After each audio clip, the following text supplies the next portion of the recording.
Oh, it still gives me chills. When they dropped this video at TI6, the crowd went wild.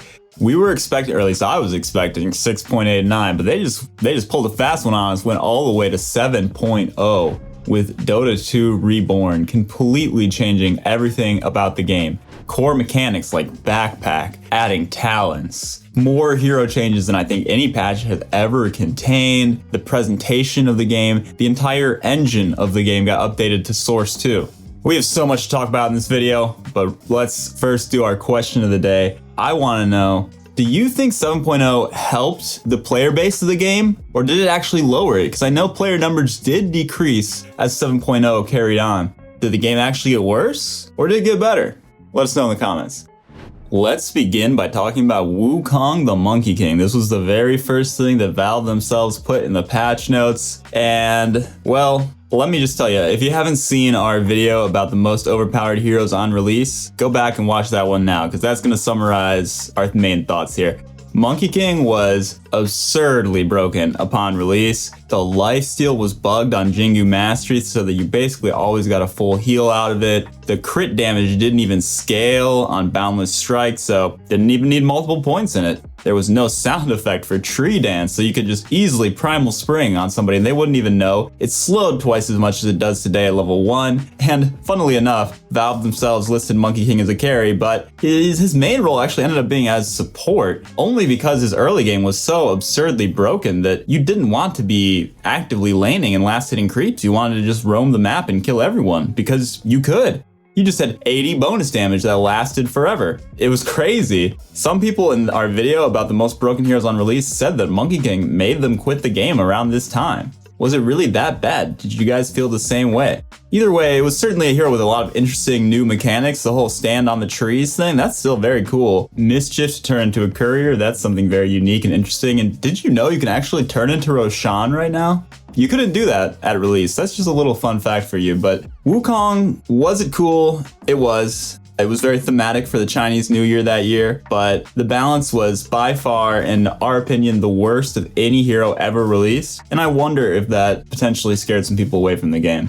Possibly the biggest lasting impact 7.0 had was the introduction of the talent tree. The talent tree introduced new bonuses that heroes could level up at 10, 15, 20, and 25. Perhaps the inspiration for this was taken from Heroes of the Storm, where there was a very similar system in place. However, unlike Heroes of the Storm, at introduction, there were not very many cool and unique talents. There were a lot of basic, kind of just flat stats bonuses, and a lot of them were very weak and uninteresting, like +5 strength for Faceless Void or +8 intelligence for Wraith King. There were 3 family of talents that I hope never see the light of day ever again. Respawn timer reduction, gold per minute, and the experience boost talents. The respawn ones were the most egregiously disgusting imbalance idea maybe ever, at least excluding hero balance. You had heroes like Venomancer that had -65 seconds respawn time at level 25. That means they were only going to be dead for like 30, 25 seconds at level 25. You couldn't even kill them unless you killed them in their base, because they'd be back alive as soon as you made it to the other side of the map. Other heroes had them at level 10, so you were having like witch doctors respawning in 10 seconds early in the game. You could just tactically die, it didn't really matter. And let's not forget, this was during a patch where comebacks were much stronger than they are now. So tactically feeding with those respawn talents was very, very legitimate. Maybe more annoying than that is the fact that you felt obligated to take these respawn talents. They were just too good, and it took away a lot of design space, because yeah, you could give Venomancer super strong wards at 25, but it's just like, ooh, I should really just take the respawn timer just in case. So it made for really boring gameplay decisions, and I'm glad that it went. If you missed that, well then you're the type of person that used Martyrdom back in Call of Duty 4. Does anyone remember those days? People would complain about that stuff. Whenever you would die, you would drop a grenade, things like that. It just rewards dying. It's not good game design for a competitive game like Dota 2. You also had the experience and the gold per minute talents. Those were definitely less of a problem than these death timer ones, but here is why, in my opinion, that I'm glad they got removed. I think that they homogenized, or they made the gameplay of the heroes a little bit too similar. It took away the unique timings of each hero and each role. Supports that were terrible at farming could still keep a high GPM with these really strong GPM talents like 150 GPM on Crystal Maiden at level 15. Or with the experienced ones, you could have heroes that would otherwise be horrible at getting levels like Warlock be the first one to hit 25 because they got 60% bonus experience at level 15. I think it just messed with the really fine balance of the heroes and the roles that had been being built up for years and years. Overall though, I like the talents. I think they were a great addition. It allowed for more customization and freedom of choice in how you chose to play your character. Just think about this. Think about this sentence. Physical Crystal Maiden. You would have just been trolling if you did that before, but okay, you're still probably trolling if you're playing Physical Crystal Maiden. But at least you can do it now. I mean, we've seen pros go like Desolator or Mjolnir on Crystal Maiden thanks to these talents. It just opened up whole new avenues of playing so many heroes, especially after 7.0. With 7.0, a lot of the talents were pretty boring and pretty tame, but now some of them are really extreme. Then we had the client update. It switched over to Source 2, and we got the new 7.0 presentation style, a lot cleaner, more minimalistic. What do you think about this one? It's hard not to look at this with rose-colored glasses and some nostalgia. I'm not sure. I think it probably is a lot better the way it is now. And some things that there were in the old version were missing though. Like guilds, thankfully, things like that have been added back over time. But again, 7.0 took away some of these things that people had grown used to. You shouldn't really be taking away features people are actually using with an update. It seems backwards. The best part of the presentation change that came with Source 2 had to be the HUD update though. Look at this old footage.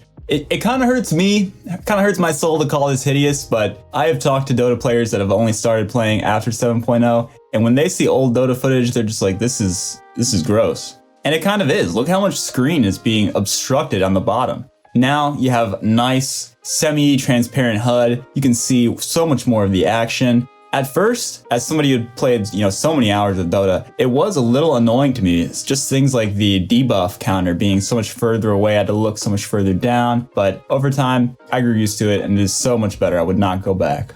Then came the single best quality of life improvement to Dota ever, in my opinion, and that is the backpack.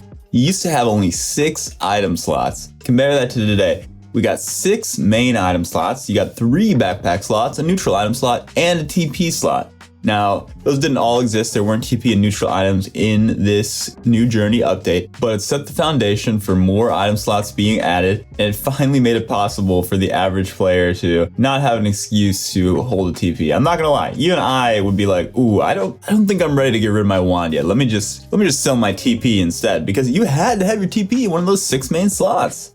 It was so restrictive, it was so clogged up just having 6 item slots, but now you could have that TP ready on only a 6-second cooldown if you just swap it out of your backpack. I think that this change really led to people understanding the value of small items now that you didn't run out of inventory space right away. When I was new and I was watching pro players, that was maybe the biggest surprise to me. They didn't rush big items at all. They would be 6 slotted at minute 12, even back then, they'd have their wand, their kilo, their boots, TP, dust, whatever. And I was like, geez, their inventory is full already. Like, I don't like doing that. But once they introduced the backpack, I didn't mind.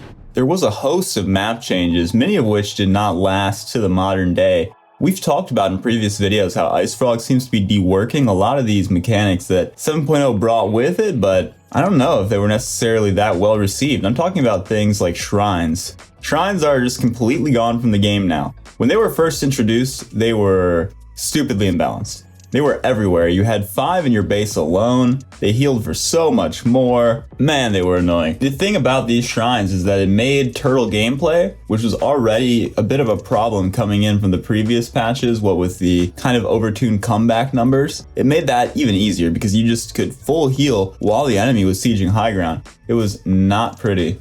When I think about it, I think all of the stuff together eventually over the years, like the stat scaling. Do you remember the stat perks where Agi would give you move speed, Int would give you spell damage, and Strength would give you magic resistance? Stuff like the stat perks, the talents, and the shrines, I think it really harmed that intricate, delicate balance of hero timings. Because think about it. People used to discuss all the time, oh, which team has the better late game? Who's favored in the late game? People never really stopped discussing that, but for me personally, all throughout this era, I would just be like, it doesn't really matter. Either team can win. There's so many ways for any hero to scale nowadays. You got these insane talents, you got these items for spellcasters now. There were plenty of times that I saw a team with next to no real carries winning, even in the ultra late game. And I think shrines were just another part of that problem, because it made it okay to be a weak laner or to be a bad hero in a bad matchup, right? Yeah, you get hurt, but then you just go abuse these shrines, which by the way, in 7.0, we're up at minute 0. Eventually, they only started being up at minute 5. Another map change was the fact that the jungle was only spawning every other minute. It was spawning at 1, 3, 7, etc. And this change, you might not remember, it didn't last very long, but I kinda liked it. It made taking over the enemy jungle more rewarding, and it also increased the amount of fighting. There was one balance update I think all of us will be able to get behind, and that was the nerfing of illusions. Let me first tell you what those changes were, and then I'll tell you why I think they were necessary. So they reduced the damage illusions due to towers from 50% to 30%. They gave illusions the XP and gold bounty that they have today. Prior to this, you just got nothing, they just poofed. You didn't even know if you killed them or if they expired. And also they could no longer benefit from additional magical resistance. So you didn't have random Huskar illusions, infinite magic resistance. Although he doesn't even have any magic resistance anymore, but back then he did. This was necessary because the player skill ceiling was rising rapidly, especially since this was TI6 and we saw Wings be totally dominant. They were so confident that they went out of their way to throw games with Pudge and Techies on the TI main stage. That is just absurd. The amount of confidence and the level of gameplay to back it up was never before seen. We had never seen a team play that far ahead from the rest of the group. But here they were doing it, and people overall getting a lot better at using illusions or using mechanics that previously we didn't think were so abusable.